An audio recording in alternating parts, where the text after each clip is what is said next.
تو یہ ان کے لیے بڑا مشکل ہو ایسا جائے گا کیسے اور یہ صاحب؟ بہت جی، کیونکہ خان صاحب نے خود یہ کہا کہ ایک کوشش کی جا رہی ہے، سازش کی جا رہی ہے کہ انہیں بھی نااہل کروایا جائے اور پھر نواز شریف صاحب کو اور ان کو اکٹھے پھر اہل کروایا جائے. دس از واٹ خان صاحب سیڈ. تو کیا کل اس ڈیل پر عمل ہونے کا خطرہ ہو سکتا ہے؟ بالکل، میں نے تو یہی بات بتائی نا کہ یہی اس ڈیل کا خطرہ ہو سکتا ہے. اور چونکہ اس وقت عمران خان ملک کے ایک بہت پاپولر لیڈر بن گئے ہیں اور یہ ایک واحد لیڈر ہے جو پوری ملک کی نمائندگی کرتے ہیں. اور ابھی الیکشن میں یہ ثابت ہو گیا کہ خیبر پختونخوا، پنجاب اور سندھ جو ہے نا ایک لیڈر جو تمام سیٹوں پہ کامیاب ہو گیا ہے. اور وہ ایک سیٹ جس میں کراچی جس میں داندلی ہوئی اور وہ داندلی بھی جو ہے نا ریکارڈ پہ ہے سب کچھ.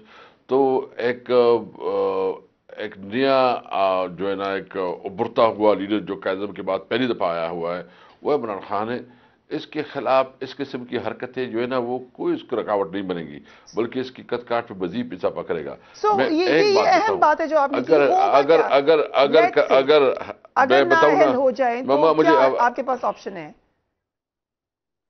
آپشن یہ ہے کہ ہم عدالت سپریم کورٹ میں جائیں گے. اس کے خلاف جو ہے نا جو ہمارے قانونی حق ہے وہ بھی کریں گے. اور ہمارے پھر یہ تو ہم گھر میں نہیں بیٹھ سکتے. ہماری پوری قوم جو ہے نا روڈز پہ ہوں گے. آپ دیکھ لیں گے اگر اس قسم کی کوئی ڈیسیجن ہوتی ہے تو پھر کسی کی کنٹرول میں نہیں ہوگا کہ وہ عوام کو روکے.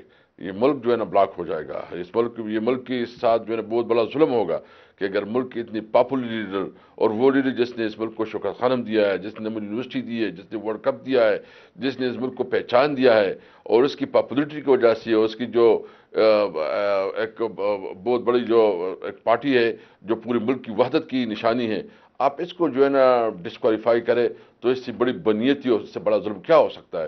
یہ نہ ہم مانیں گے نہ ہوگا اور ہم اس کے خلاف جائیں گے. دھمکی نہیں ہے جو ابھی آپ نے ایک سٹیٹمنٹ دی ہے. آپ نے کہا سپریم کورٹ چاہیں گے، ٹھیک ہے وہ آپ کا رائٹ ہے، لیکن یہ کہنا کہ ملک بند کر دیں گے، بلیک آؤٹ ہو جائے گا، یہ اس طرح کی باتیں کرنا، انارکی ہو جائے گی. نہیں، میں نے آپ کو کیا کہا؟ میں کہتا ہوں کہ کس عوام کو کون روکے گا جو اس کے اتنا مقبول لیڈر اس کے ساتھ کریں گے تو کسی کی بس پہ نہیں ہوگا. یہ کوئی اعلان کرے نہ کرے، پارٹی اعلان کرے نہ کرے، عوام نے خود نکلنا ہے. عوام جو ہے فیصلے مانیں گے نہیں.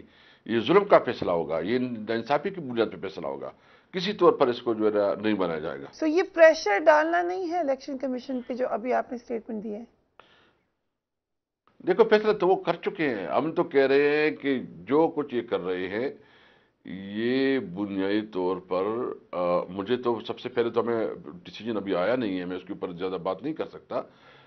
لیکن اگر اس طرح ہوتا ہے تو یہ ایک بہت بڑا ملک کے ساتھ ظلم ہوگا اور اس ملک کے مستقبل کے ساتھ جو ہے کھلواڑ ہوگا. سو ایک جو تاثر یہ ہے کہ الیکشن کمیشن کا استحقاق نہیں ہے کہ وہ نااہل کرے. سب سے زیادہ یہ کہ وہ ٹرائیبیونل کو بھیج سکتے ہیں. ایسی بھی کوئی بات کی ہے آپ کے لائرز نے؟ بالکل، زیادہ سے زیادہ یہی کر سکتے ہیں کہ ٹریبیونل کو بھیج سکتے ہیں. یہ تو ڈائریکٹ نااہل تو اس کی بس کی بات نہیں ہے، تو زیادہ ٹریبیونل کو بھیج سکتے ہیں. رائٹ. اور اگر نااہلی ہو جاتی ہے تو آپ نے سنا فارمر اسپیکر نے کن خدشات کا اظہار کیا. ہم بریک لے رہے ہیں، اس کے بعد آج سپریم کورٹ آف پاکستان میں کیا ہوا، we will talk about it right after break.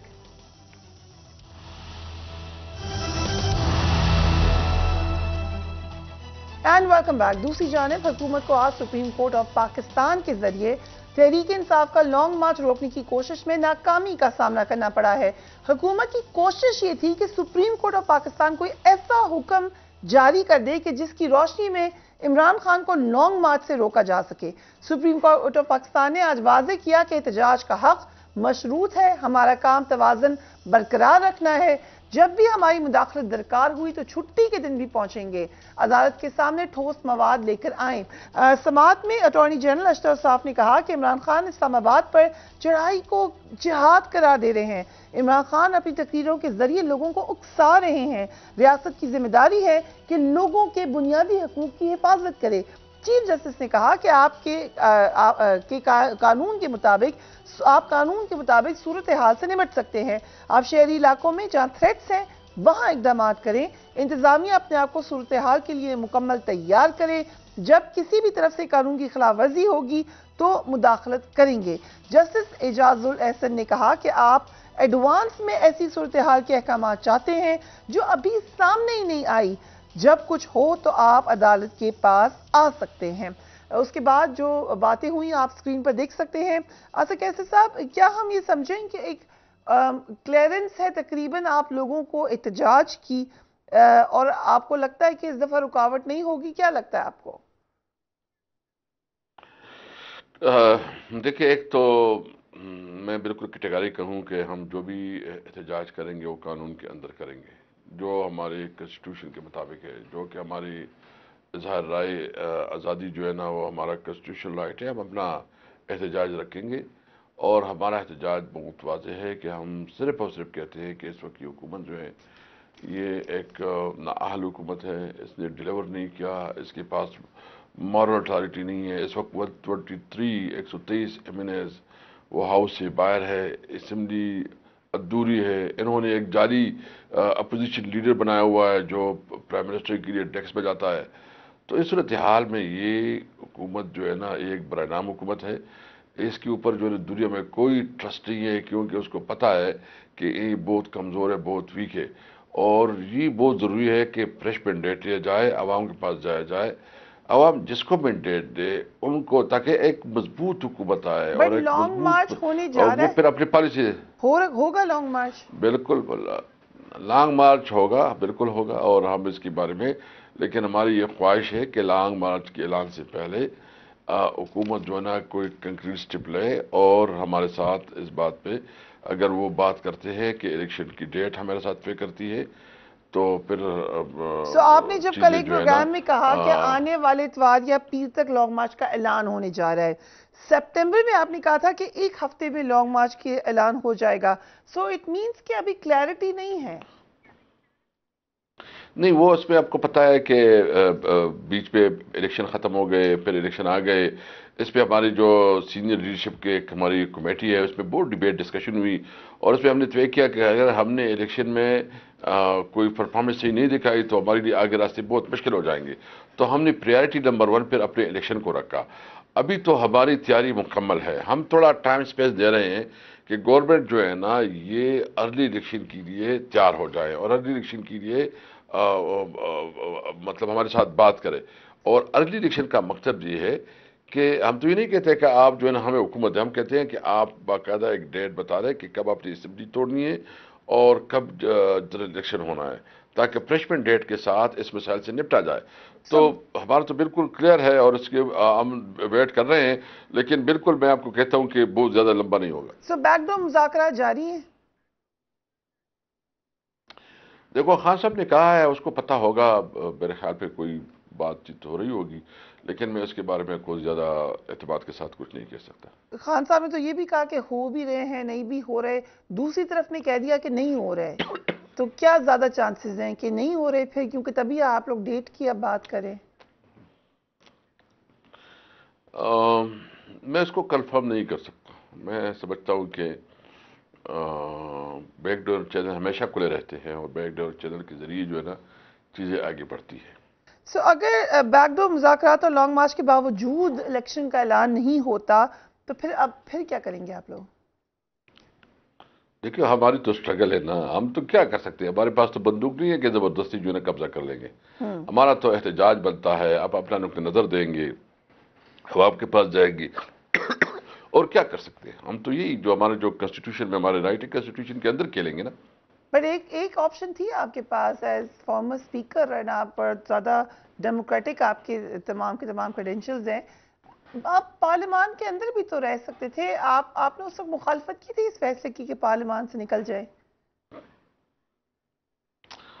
Basically ایک پارٹی کا فیصلہ تھا، تو اپنی لیڈرشپ نے متفقہ فیصلہ کیا، تو جو فیصلہ ہوا تو اس کو ہم نے امپلیمنٹ کرنا ہے، اور وہ پارلیمان میں اس وقت چونکہ ہم سمجھتے ہیں کہ ایک سازش کے تحت جو ہے نا یہ حکومت بنی ہے، اور وہ سازش جو ہمارا بیانیہ ہے، تو یہ حکومت اسمبلی میں ہم نے اگر رہنا تھا تو اس حکومت کو ہم نے لیجٹلائز کرنا ہے، اس حکومت کو ہم نے وہ لیگل کور دینا تھا، تو ہم نے سوچا کہ ہم جو ہے نا اس کو نہیں کر سکتے۔ بٹ آپ تو speaker as former speaker of assembly آپ کو پتا ہے پارلیمان میں کتنی طاقت ہے. پریزیڈنٹ نے کہا ان سے مشورہ ہی نہیں لیا گیا. آپ کے خیال سے ان سے مشورہ نہیں لینا چاہیے تھا؟ وہ کہتے ہیں کہ مشورہ لیا جاتا تو میں کہتا پارلیمان کے اندر رہے. آپ کا کیا مشورہ ہوتا؟ نہیں دیکھو، اوپینین تو مختلف ہو سکتی ہے، کسی نے ایک قسم کی اوپینین، کسی نے دوسری قسم کی اوپینین دی. جب کمبائنڈ ڈیسیجن ہو جاتا ہے تو پھر باؤنڈ ہو کہ آپ جو ہے نا پارٹی ڈسپلن کو پابند کرے. تو میرا اپنا رائے جو بھی تھی تو پھر وہ جو ہماری کمبائنڈ ڈیسیجن تھی اس کے آگے وہ لیکن سرنڈر مجھے ہے. لگ رہا ہے کہ آپ کا ڈیسیجن، آپ کا مشورہ یہ تھا کہ پارلیمان میں رہیے. میرا ایک تاثر ہے. آگے آپ بہتر بتا سکتے. سابق ڈپٹی اسپیکر قاسم بہرحال سوری، آپ مسکرا دیے، بات بس پتہ چل گیا. اسپیکر صاحب، فارمر اسپیکر صاحب، سابق ڈپٹی اسپیکر قاسم سوری نے استعفے منظور کر کے الیکشن کمیشن بھیجے تھے تو ان کو ڈی نوٹیفائی نہیں کیا گیا کیونکہ نئے اسپیکر نے رولنگ کے ذریعے قاسم سوری کا فیصلہ ختم کر دیا. سو کیا اسپیکر راجہ پرویز اشرف کا جو یہ اقدام تھا یہ قانون کے مطابق تھا؟ I'm asking you as former speaker. نہیں، سب سے پہلے تو غلطی سیکریٹریٹ کی تھی کہ جب قاسم سوری اسپیکر تھا اور انہوں نے قانون کے مطابق ایک ڈیسیجن دیا اور انہوں نے اس کو پروسیس نہیں کیا. یہ مطلب سیکریٹریٹ نے بڑی زیادتی کی کیونکہ جو کافی ٹائم لگا. پھر جب نیا اسپیکر آ رہا تھا اس میں تو کافی ٹائم لگا. تو وہ بھی اس کے مطابق دیکھتے ہیں. بالکل جو قانون کے مطابق جو ہے نا اسپیکر اپنے اگلی جو اس کا رولنگ ہے وہ اپنی رولنگ کے ذریعے جو ہے نا وہ اس کو ختم کر سکتا ہے. اس کے پاس یہ اختیار ہے. لیکن آپ تو خود وٹنس ہیں کہ جس دن ہماری اسمبلی میں آخری دن تھا، شاہ محمود قریشی صاحب کھڑے ہو گئے، سب نے اس نے کھڑا کر دیے، سب نے کہا کہ ہم ریزائن دے رہے ہیں. تو وہ تو ویڈیو سب حاضر ہے. یہ تو ایک سیاسی ڈیسیجن. انہوں نے جس حلقوں کا فیصلہ کیا کہ جہاں ہماری تو سمجھ رہے تھے کہ کوئی کم مارکس جیتے ہیں یا کمی کمزوری اس کو محسوس ہو رہی تھی تو انہوں نے وہ حلقے سلیکٹ کی. تو انہوں نے پالیٹکس کھیلا تو ہم نے دوسری طرف کا پتہ اس کے اوپر پھینکا کہ عمران خان جو ہے نا تمام سیٹوں سے کھڑا ہو گئے اور اللہ نے کرم کیا کہ اس الیکشن کے بعد ہماری پاپولرٹی مزید بھی مستحکم ہو گئی. لیکن جو خبریں آ رہی ہیں کہ شاید 20-25 استعفے اور منظور کرنے جا رہی ہے حکومت، تو پھر خان صاحب کھڑے ہوں گے وہاں پر الیکشن میں؟ نئی اسٹریٹجی کے ساتھ آئیں گے. کرے، ٹائم کتنا ہے، الیکشن ہی نہیں کروا سکیں گے تو کرنا چاہتے ہیں تو بسم اللہ کر لیں جی، کیا اس میں ہے. رائٹ. ایسا کہ صاحب سوات میں دہشت گرد ایکٹیو ہو رہے ہیں. سینئر وزیر عاطف خان سے بھی بھتہ مانگا گیا، اس سے پہلے مراد سعید تو بڑے عرصے سے اس سے بات کر رہے ہیں. یہ آپ کو کیا لگ رہا ہے کس طرف حالات جا رہے ہیں؟ کیا پھر ایک آپریشن کی ضرورت پڑ سکتی ہے خدا نخواستہ؟ دیکھیں، سب سے پہلے تو بات یہ ہے کہ یہ وفاقی حکومت کی ذمہ داری ہے کیونکہ یہ جو ہے اس کا تعلق آپ کی فارن پالیسی کے ساتھ ہے یا آپ کی جو ہے نا ڈیفنس منسٹری کے ساتھ ہے. پالیسی کی بنیاد پہ چیزیں ہوتی ہیں اور ہمیں افسوس ہے کہ مطلب جو یہاں حالات پیدا ہوئی ہیں اور بتوں کی کالے مختلف لوگوں کو گئی ہیں اور عاطف خان کو بھی گئی ہیں اور اس وقت. لیکن آج مجھے خوشی یہ ہے کہ آئی جی پی خیبر پختونخوا نے جو ہے نا پبلکلی اناؤنس کیا کہ جو سوات میں ہوا تھا، جو وہ ڈرائیور جو جس کا مرڈر ہوا تھا، تو اس نے آج آپ دیکھ لیں اس کی خبر کے آئی جی پی نے ایکسپلین کیا ہے کہ وہ ذاتی دشمنی کی پر اور غلط کی بنیاد پہ ہوا ہے اور اس کی جو سارے ملزم ہیں وہ پکڑے گئے ہیں اور مطلب یہ دونوں کیسے میں وہ دہشت گردی انوالو نہیں تھی. میں تو اس کے بارے میں بالکل کیٹیگری کہنا چاہتا ہوں کہ یہ اسٹیٹ کی رسپانسبلٹی ہے کہ وہ اپنے لوگوں کو امن دے. وہ اس کے لیے جو بھی اقدامات کرنے پڑے وہ ضرور ہے. تو صوبائی حکومت انوالو تو ہے یا ایٹ لیسٹ ریسیونگ اینڈ پر تو ہے. کل بیرسٹر محمد علی صاحب نے پریس کانفرنس میں کہا کہ طالبان سے درخواست کر رہے ہیں کہ وہ اپنے مسلح جنگجوؤں کو واپس بلا لے. ایک تاثر نہیں کیا کمزوری کا اس طرح؟ مجھے میں نے اس کی اسٹیٹمنٹ تو نہیں دیکھی لیکن ہماری پارٹی کے بالکل کیٹیگری کے لیے ایک پالیسی ہے کہ ہم ہر حال میں اپنے لوگوں کو پروٹیکٹ کریں گے، اس کو امن دیں گے اور جو پالیسی ہے اس پہ نظر ثانی ہونی چاہیے. اور جو پالیسی شفٹ ہوا ہے یہ افسوسناک ہے. آپ کو لگ رہا ہے کہ الیکشن ہو جائیں گے؟ آپ کو دل میں آپ کو کیا لگتا ہے کہ is it possible؟ میں آپ سے پوچھنا چاہتا ہوں، آپ بڑی ایکسپیرینس ہے اپنی، کافی میڈیا میں آپ کا کافی ٹائم ہو گیا ہے، کیا یہ حکومت سروائیو کر سکتی ہے؟ کیا اس وقت اتنی کمزور حکومت، اتنی چیلنجز ہیں اور اتنی پارٹیاں ملی ہوئی ہیں اور ان کے مفادات بھی الگ الگ ہیں. یہ جو جیسی ہی وقت آتا جائے گا، کیونکہ بلاول بھٹو تو خود پرائم منسٹر کے طلبگار ہے، امیدوار ہے، اور مسلم لیگ خود وہ بھی ہے، تو یہ کسی بھی صورت پہ ایک ساتھ نہیں رہ سکتی. بس تھوڑی ہماری دشمنی کی وجہ سے جو ہے نا وہ بہت سارے ایک ساتھ ہو گئے ہیں. لمبا نہیں ہوگا. مجھے اگر ہم کچھ بھی نہ کریں خود بھی گر جائیں گے. تو دوسری طرف ہم نے ایک آڈیوز کا معاملہ دیکھا.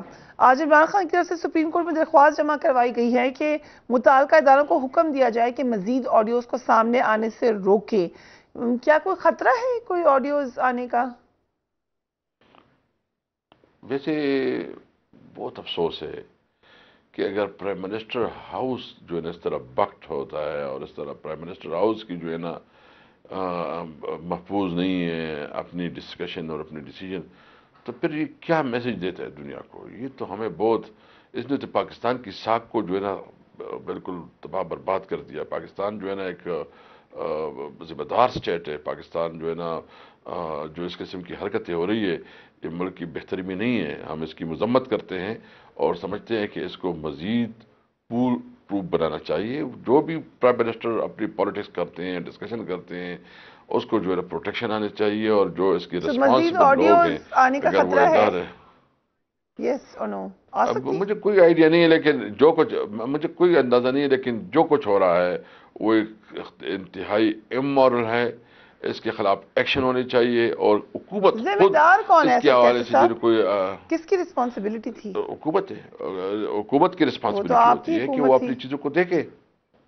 اگر ہماری حکومت تھی تو وہ بھی غلطی تھی. میں تو یہ نہیں کہتا کہ ہماری حکومت تھی، کوئی جو بھی تھی، جو بھی رسپانسبل ہے اسے جو ہے نا اس کی آئیڈینٹیفیکیشن ہونی چاہیے، وہ اس کو سامنے آنا چاہیے، اس کے خلاف ایکشن ہونا چاہیے. رائٹ. ایسا کیسے صاحب فارمر اسپیکر نیشنل اسمبلی ہمیں جوائن کر رہے تھے، انہوں نے کہا جو بھی رسپانسبل ہے آڈیو لیکس کا ان کے خلاف ایکشن ہونا چاہیے. بریک لیتے ہیں اینڈ اس کے بعد بات ہوگی کراچی کی رائٹ آفٹر بریک.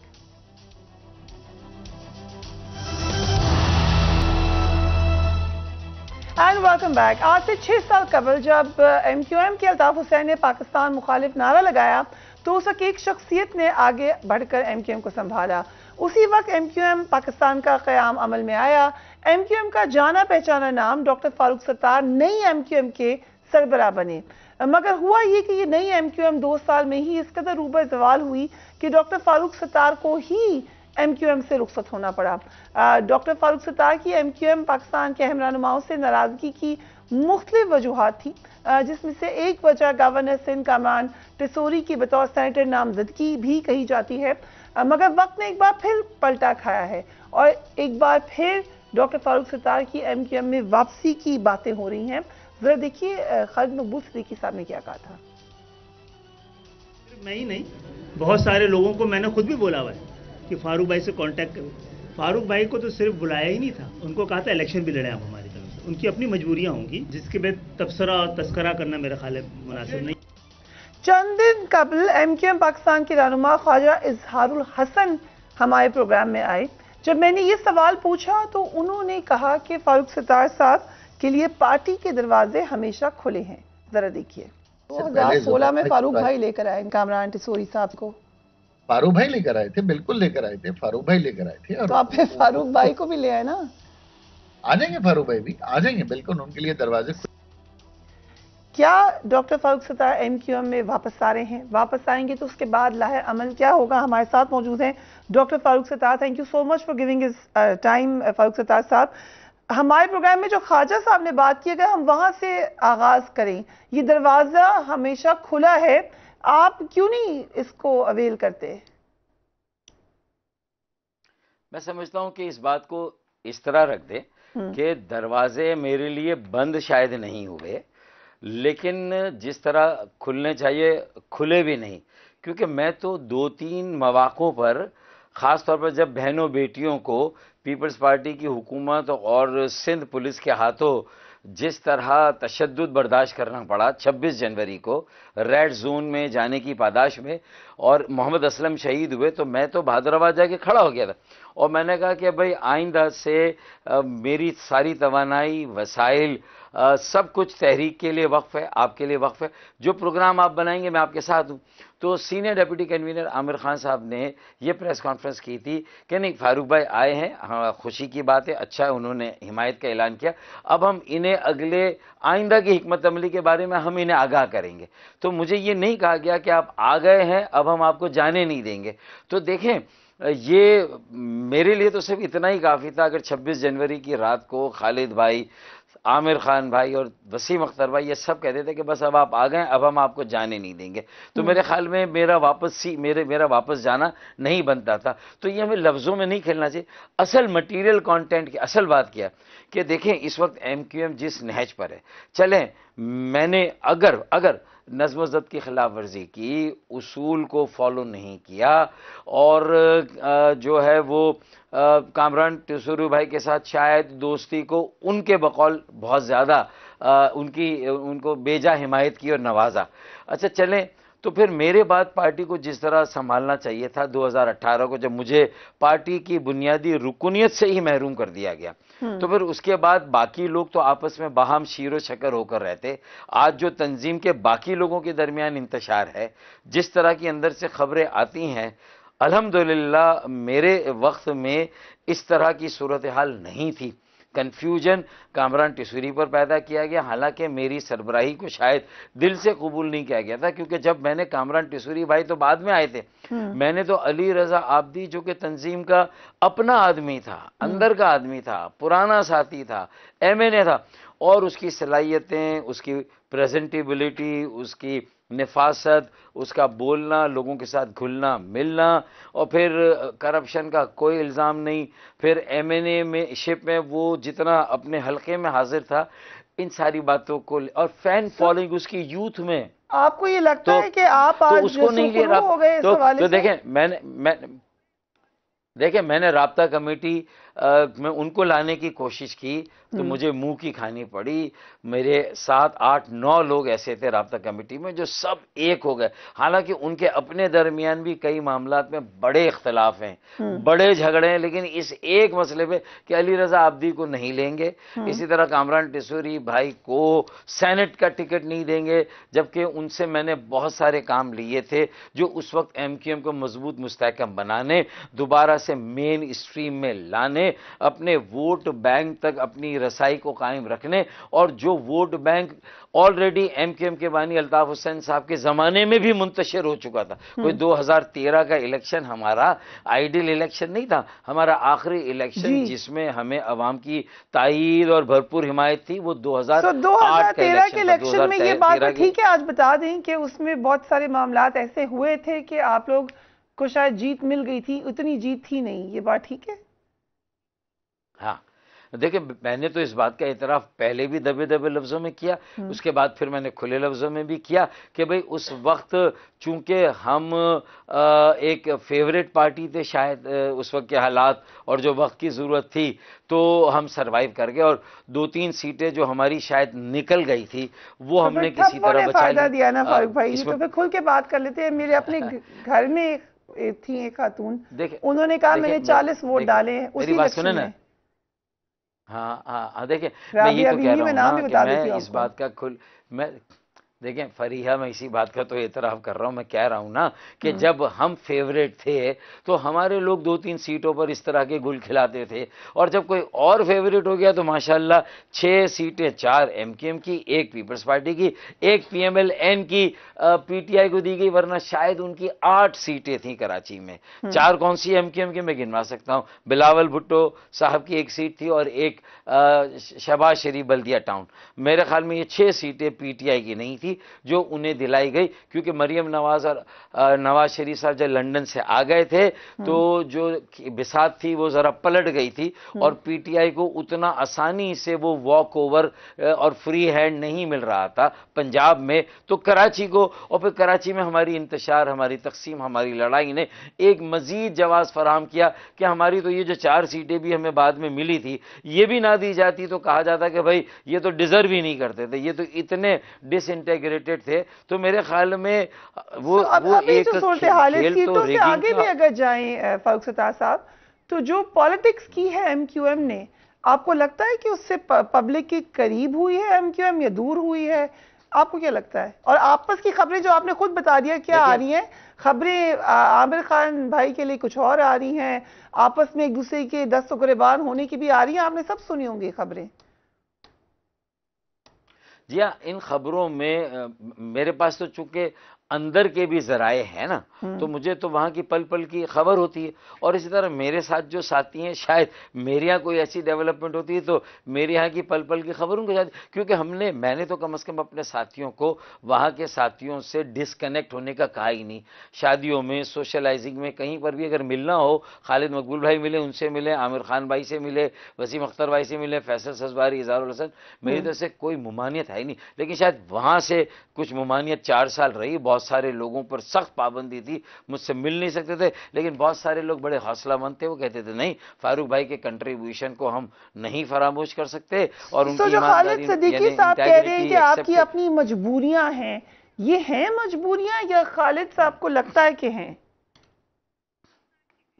دیکھیں نا، خالد بھائی اگر اپنے دلائل بنا کر اگر کوئی اپنی بات کو جسٹیفائی کر رہے ہیں، ایسا نہیں ہے۔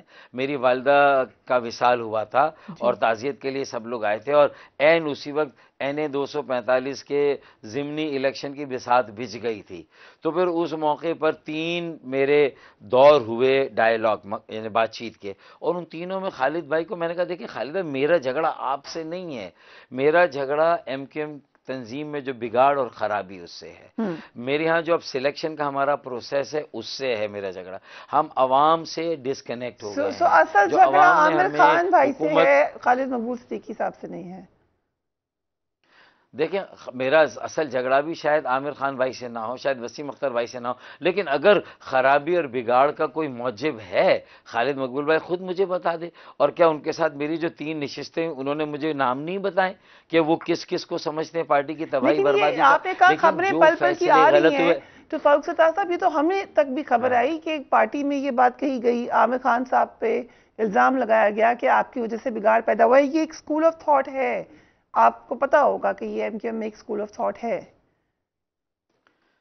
دیکھیں یہ مختلف اسکول آف تھاٹ کی وجہ سے کبھی کسی کے حصے میں کچھ ڈسکریڈٹ وہ ہوتا ہے کسی وجہ سے، غلط یا صحیح ایک پرسیپشن ہے، اسی طرح کسی اور پر کہ خالد مقبول صدیقی بھائی کا پرسیپشن یہ بنا ہے کہ ان میں کوئی فیصلہ کرنے کی قوت نہیں ہے، کوئی رسک لینا، کوئی تھوڑا سا جرت کا مظاہرہ کرنا، دیکھیں بہت سارا پرسیپشن ہے، اللہ نہ کرے میں اپنی طرح سے، اب اس پرسیپشن کے بعد دیکھیں نا، اگر آپ جو فیصلہ پی ٹی آئی سے الگ ہونے کا تھا اگر 3 سال میں ہی الگ ہو جاتے یا شروع سے ہی وزارتیں نہ لیتے، حکومت کی براہ راست ذمہ داری کا بوجھ نہ لیتے، تو پھر کسی بھی وقت حکومت کو چھوڑنا صرف اس بات پر کہ آپ کے ایجنڈے پر عمل درآمد نہیں ہوا، اقتدار کے مزے بھی لیں، وزارتوں پر وزارتیں بھی لیں، مشاورتیں بھی لیں، یہ ساری چیزیں 4 سال تک انجوائے کرنے کے بعد لیکن ایک نکاح پر نکاح پڑھ لیں۔ عجیب بات میری ہوئی وہ فاروق بھائی، اگر میں اس کو ہم ریوزٹ کریں، میرے انٹرویو میں عامر خان صاحب تقریباً کچھ دن پہلے تک یہ کہے تھے کہ ہم زیادہ کمفرٹیبل ہیں پی ٹی آئی سے،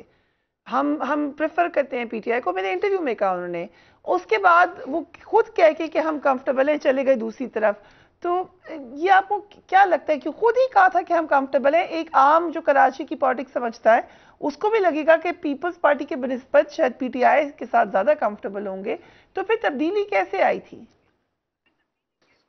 دیکھیں آپ کا بہت سارا ووٹ بینک اس لیے ریٹین ہو گیا، رک گیا کہ آپ پی ٹی آئی کے پارٹنر بن گئے، اچھا میں کہتا تھا کہ اس پارٹنرشپ میں ذمہ داری قبول نہ کریں وزارتیں لے کر، آپ ان کے تمام قانون سازی کو پاس کریں، بجٹ کو پاس کریں، وزیر اعظم کا ووٹ آف کانفیڈنس جو انہوں نے لیا، اسپیکر کا، یعنی وہ سارے کام کریں جو ابھی بھی حکومت یہی میں کرتے ہیں، کرنا لیکن چاہیے یہ تھا ذمہ ان کو، داری پی ڈی ایم کے ساتھ بھی ان کو وزارتیں نہیں لینی چاہیے تھی، لیکن حصہ بن جاتے اتحاد کا. نہیں لینی چاہیے. میں یہی کہہ رہا ہوں کہ دیکھیں دو وزارتیں لے کر آپ کوئی اتنے بڑے اپنے ووٹ بینک کو سرو کر ہی نہیں سکتے. آپ صرف حکومت کو سپورٹ کریں، اس کے الائی اس طرح سے بنے کہ اقتدار کا بوجھ نہ لیں، اور وسائل اور اختیارات میں جو آپ کا حصہ بنتا ہے ایک مشترکہ کمیٹی بنا کر ہر 3 مہینے بعد مانیٹرنگ کر کے مسنگ پرسن کا مقدمہ ہو، دفاتر اگر واپس لینے ہو، جو میری نظر میں مسنگ پرسن کا تو اہم ہو سکتا ہے، اصل مسئلہ K4 کا انفراسٹرکچر، کہ بھئی دیکھیں اگر ایم کیو ایم کے بانی کو ہم نے چھوڑا اور آج 6 سال بعد نہ انفراسٹرکچر ڈیولپ ہوا، نہ کراچی میں انویسٹمنٹ ہوئی، نہ کراچی میں کوئی تعمیر و ترقی ہوئی، جو ہمارا روزگار تھا، ہمارا ڈومیسائل PRC اور کمزور ہو گیا. سنیں ہماری نوکریاں بھی کسی کو مل گئی، جو کوٹا سسٹم غیر آئینی ہو گیا اس پر آج بھی عمل درآمد ہو رہا ہے. تو مطلب یہ کہ نہ خدا ہی ملا نہ وصال صنم.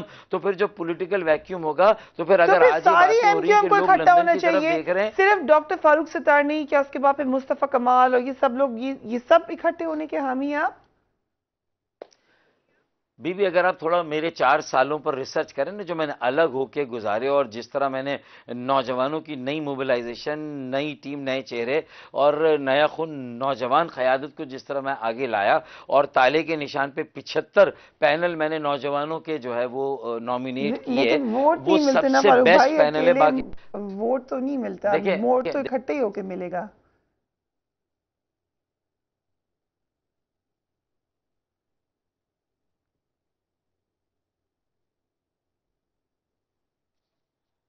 خطرناک جملہ کہلوا دیا، لنک کی فریز کہ ہمارا ووٹ بینک تقسیم ہو رہا ہے. پھر دوسری بات ہے کہ میں مصطفیٰ کے پاس بھی گیا، تو آپ تھوڑا سا میری ان 4 سالوں کو فالو کریں. میں نے خالد بھائی کا نام مسلسل تواتر کے ساتھ لیا، میں نے مصطفیٰ کمال بھائی کا نام مسلسل تواتر کے ساتھ لیا، ایون میں نے آفاق احمد بھائی کا نام بھی جو ہے وہ لیا ہے، جن کو سمجھتے ہیں کہ وہ تو ایک اب ماضی کا صیغہ ہے، زیادہ لانڈی کورنگی میں کچھ ان کا ووٹ بینک ہو سکتا ہے، لیکن میں نے اس کے باوجود بھی ان کی اہمیت کو بھی بالکل زیرو نہیں کیا.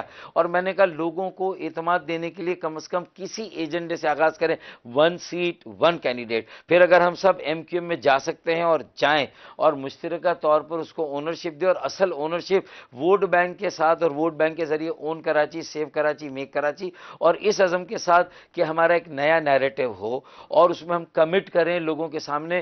سب سے پہلے تو اگر پرسنٹیج میں بات کریں فاروق بھائی، کتنے پرسنٹ لوگ آپ کو لگتا ہے کہ اس کے حامی ہیں؟ کہہ نہیں سکتے کھل کر، ایم کیو ایم میں بھی دیگر بھی، کتنے پرسنٹیج ہوں گے جو آپ کے اس خیال کے حامی ہیں؟ ظاہر آپ کو پرائیویٹلی تو وہ کہتے ہوں گے کہ آپ کا آئیڈیا ٹھیک ہے.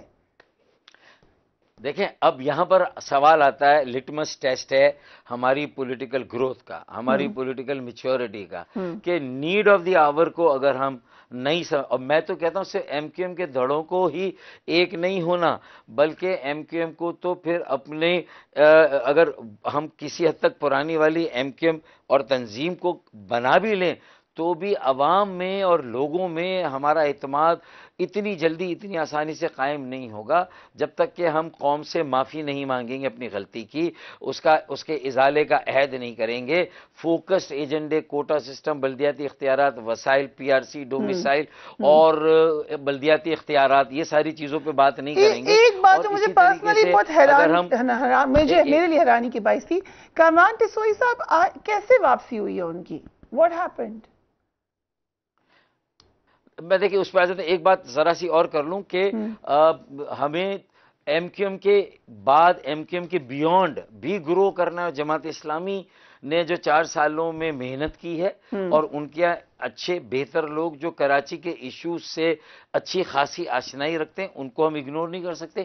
ٹی ایل پی کے جو ایک ٹیک آف ہے اس کو ہم اگنور نہیں کر سکتے، اور جو ٹی ایل پی نے بھی ہمارے ووٹ بینک کا فائدہ اٹھایا، جو تتر بتر ہو رہا تھا، چاہے 2016 کو میری علیحدگی کے بعد ہو رہا ہو، چاہے میرے بے دخل ہونے کے بعد ہو رہا ہو، جو پی ٹی آئی کو جس طرح ہم نے چھوڑ کے پیپلز پارٹی کے ساتھ جس طرح ہاتھ ملایا اور معاہدہ کیا تو اس سے جو مزید مٹی پلید ہوئی، ان ساری باتوں کا فائدہ اٹھایا اگر پی ٹی آئی نے، تو پی ٹی آئی کے ساتھ بھی آگے اشتراک عمل کے دروازے کراچی کی حد تک، اور کسی کا بھی میئر آئے، ان 3-4 جماعتوں کو آپس میں کہیں نہ کہیں ایک دوسرے کے ساتھ تعاون کرنا ہوگا، اور ایک multi party multi sectoral commission, urban development commission, article 149(4) میں یہ وہ تجاویز ہے، آرٹیکل 160 میں ڈائریکٹ فنڈنگ اربن ایریاز، شہروں، بلدیات، قصبات اور دیہات کو، اسی طریقے سے آرٹیکل 140(a) کے اختیارات اور وسائل، اور اس میں جو بلدیاتی جو ترامیم ہونی قانون میں 2013 میں پیپلز پارٹی اگر نہیں مانتی ہے تو ساری سیاسی جماعتیں جو کراچی کا دعویٰ کرتی ہیں اون کرنے کی، اور دوسرے کی ناکامی پر اس کی جگہ اپنے آپ کو لانے کی کوشش کری، اپنی پرفارمنس پر نہیں، وہ سب مل کر اگر ایک ہو جائیں اور دھرنا بھی دے اور عدالت میں توہین عدالت کا کیس بھی کریں، جو میری پٹیشن تھی آرٹیکل 140(a) کی، جو 2017 میں نے دائر کی تھی، 2022 میں چیف جسٹس گلزار احمد شیخ نے اس کو منظور کیا، اب یہ اختیارات ملنے چاہیے، تو یہ ساری چیزیں ہمیں مل کے کرنی ہے۔ اگر ہم سب نہیں کریں گے، کوئی ایک پارٹی کراچی کے جملہ مسائل کا حل نہیں ہے، کوئی ایک میئر کراچی کے جملہ مسائل کا حل نہیں، کوئی ایک طبقہ جی ایک آپ سے میں نے آپ کا اندازہ کیا ہے، کیونکہ آپ اچھے طریقے سے آپ رگ رگ سے واقف ہیں ایم کیو ایم کی، اور جو اس وقت ایم کیو ایم ہے اس کی بھی، کیا یہ فیصلہ سنجیدگی سے یا سوچا سنجیدگی سے گیا کہ پی ڈی ایم کا اتحاد چھوڑا جائے، یا کبھی بھی نہیں چھوڑیں گے؟ آپ کا کیا خیال ہے؟ میں یہ سمجھتا ہوں کہ اب آپشن کیا رہ جائے گا اگر ان دو جماعتوں کے ساتھ بھی یہ کھڑے نہیں رہیں گے، ان کی اب مجبوری ہو گئی ہے، یہ کتنا ہی کہیں کہ ہم انہیں چھوڑیں گے لیکن یہ انہیں نہیں چھوڑ سکتے تا وقتے کہ نیا الیکشن بالکل قریب نہ آ جائے اور وہ نظر نہ آ جائے۔ تو یہ میرا ہے، کیونکہ دیکھیں پولیٹیکل گروتھ نہیں ہوئی ہے نا، آزاد اور نیوٹرل رہ کر بھی کچھ وقت گزارا جا سکتا تھا، بغیر کسی معاہدے کے چند نکات پر شہباز شریف صاحب مولانا فضل الرحمان سے یقین دہانی کرا کر زرداری صاحب کو پابند کر کے، اور اگر معاہدہ کرنا بھی تھا تو صرف زرداری صاحب کے معاہدے میں دستخط ہے، باقی ضامن ہے، ضامن نہیں وہ بھی فریق ہوتے کہ اگر صوبائی حکومت ڈیلیور نہیں کرے گی تو پھر شہباز شریف سے یہ منواتے کہ گورنر راج لگانا پڑے کم واٹ میں، تو پھر آپ ضامن نہیں، آپ پابند ہیں اس معاہدے پر عمل درآمد کے، تو آپ گورنر راج لگا کے صوبے کے اختیارات لے کے آپ اس معاہدے پر عمل درآمد کرائیں گے 6 ماہ کے بعد، اگر یہ حل نہیں ہو۔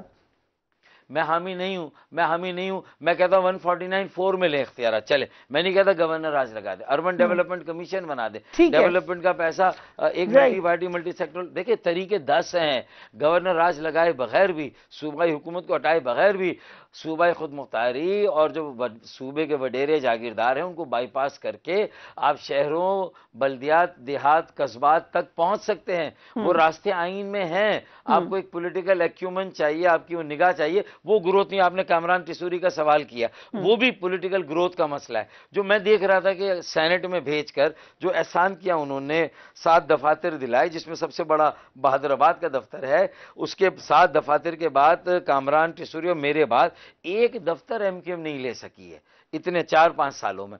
اسی طریقے سے پی ایس پی کے غبارے سے ہوا نکالنے میں انہوں نے میرے ساتھ کھڑے ہو کے جس طرح اس سچویشن کو ہم نے فیس کیا، حالات کے جبر کو، وہ میرے ساتھ تھے۔ اسی طرح ایم کیو ایم ڈی رجسٹر ہو گئی تھی ایک موقع پر، رجسٹریشن میں انہوں نے مدد کی، تو میں اس کے بدلے میں ایک سیٹ دے رہا تھا، یہ میرا ویژن تھا، تو میری بینائی تو کام کر رہی تھی، ان کی بینائی شاید کام نہیں کر رہی تھی، وہ آج بینائی بحال ہوئی ہے، تو شاید انہوں نے اس لیے، مجھے نہیں پتا کہ کیا وجہ ہے، کامران ٹیسوری بھائی کو نہ صرف ڈیپوٹی کنوینر بنا دیا بلکہ 1 ماہ کے اندر گورنر بنا دیا، بلکہ انہوں نے تو ایک سینیٹر سے زیادہ شاید ان کے اندر کوالٹیز دیکھ لی جو میں بھی نہیں دیکھ سکا تھا۔ تو اب یہ میں نہیں کہتا کہ اس کے محرکات یا عوامل کیا ہو سکتے ہیں، میں نے تو اس کے لیے ایک مثال بھی دی تھی کہ بھائی ایک پولیٹیکل کیٹریکٹ ہوتا ہے اور جب سرجن آپریشن کرتا ہے تو چیزیں پھر صاف نظر آتی، تو یہ کرنے میں کرٹیسزم ہوتا ہے لوگوں کا، لیکن آپ کو پتا ہو کہ آپ کیا اچیو کر رہے ہیں، مجھے وقت ختم ہو رہا ہے، لیکن اگر آپ بتا دیں تو کیا ہی اچھا ہو کہ سرجن کس کا تعلق کدھر سے ہے، پاکستان کی کس حصے سے؟ دیکھیں سرجن تو کوئی بھی نہ سے ہو سکتا ہے جو ذرا سمجھاتا ہے، پنڈی سے تو نہیں ہے تعلق، جو کہتا ہے وزڈم پریویل کرنے دیکھیں جو بھی یہ کہے، کبھی کبھی سرجن بھی غلط سرجری کرتا ہے، مریض مر بھی جاتا ہے، ایسا بھی ہوتا ہے. تو سرجن ہی الٹیمیٹ سولوشن نہیں ہے، لیکن ہر بات سرجن کی نہیں ماننی، اور سرجن کے ساتھ ایک تعاون کا سلسلہ بھی جو ہے وہ جاری رہنا چاہیے، کیونکہ یہ ملک جو ہے وہ اس میں آئیڈیل جمہوریت نہیں ہے، اور ہمیں بہت ساری تعمیر و ترقی کے عمل ہے، اس میں سب کا کردار ہوتا ہے. بہت اہم بات کی آپ نے فاروق شہزاد صاحب. سرجن کی اہمیت یقیناً موجود ہے. Thank you so much for joining اس on the program. Do give me your feedback. اپنے گھر والوں کا خیال رکھیے. اللہ حافظ.